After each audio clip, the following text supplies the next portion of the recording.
चल रहा किसान आंदोलन 2 महीने पूरे करने जा रहा है। आज आंदोलन का 98वां दिन है।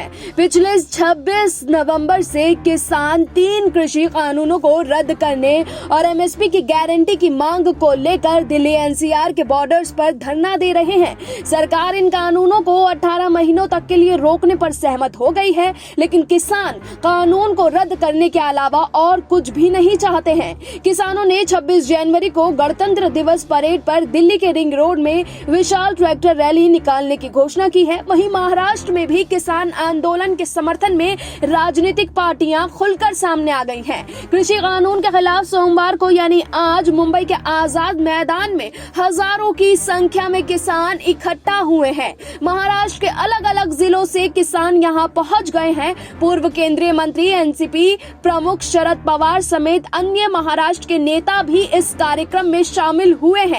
कृषि कानून के मसले पर शरद पवार ने केंद्र सरकार को जमकर घेरा और कहा कि इन कानूनों को बिना चर्चा के पास किया गया है।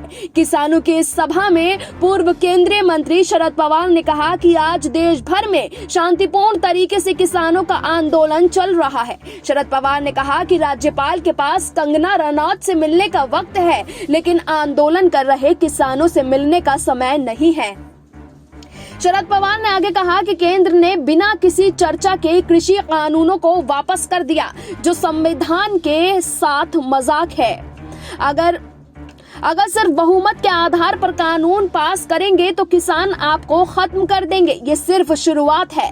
महाराष्ट्र में अभी ऐसा राज्यपाल नहीं आया जिसके पास किसानों से मिलने का वक्त नहीं है। आजाद मैदान में रैली के बाद किसानों को राजभवन तक मार्च निकालना था, लेकिन सभी किसानों को वहां तक जाने की इजाजत नहीं मिली। ऐसे में अब कुल 23 किसानों का प्रतिनिधि मंडल ही राजभवन गया और अपनी मांगों को सामने रखा है। लेकिन जिस तरीके से मुंबई में किसान रैली और किसानों का एकजुटता सामने आई है, उसने कई सवाल खड़े कर दिए हैं और साथ ही महाराष्ट्र के तमाम राजनीतिक दलों का किसानों को समर्थन मिल रहा है। Bureau report SPN9 news.